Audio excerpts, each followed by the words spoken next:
ለብቻሽ ማልቀስ ስትጀምር ይመጣል መድኃኔዓለም። ለብቻክ ስትጨነቅ ይመጣል መድኃኔዓለም። ሊያገዝህ ይመጣል።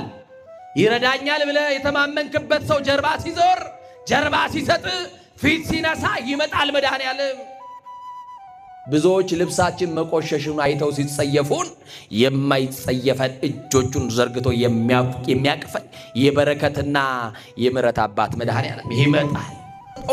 በጆሮ ሹክ የሚልሽን አትስሚ፣ መስማትስ ክርስቶስን ነው። አንተ ያለህልኝ የኔ ነገር ማያበቃም በይው። አንተ ያለህልኝማ የኔ ነገር ተስፋ ቢስ አይሆንም በሉት። ያለቀውን መቀጠል ይችላል። ይህ መከራ የምትበላለት ሰውነት ይረግፋል፣ ይሸታል። 30 ጊዜ መስታወት ፊት ለፊት የምትደቀንለት ውበት ይረግፋል። 30 ሽቶ የምትንታጠንለት ሰውነት የሚሸት የሚከረፋ ነው። የገዛ የእናቱ ልጅ እንኳን ሳትቀር ይሸታሃል አለችው። ያውም በስሙ ጠርታ እንዳይመስላችሁ አስከሬኑ አለችው። ከሞትን በኋላ ምን ስም አለን እኛ? ሰው ከሞተ በኋላ እኮ አስከሬን ነው ስሙ። ሞተንም በስማችን የሚጠራን መድኃኔዓለም ብቻ ነው።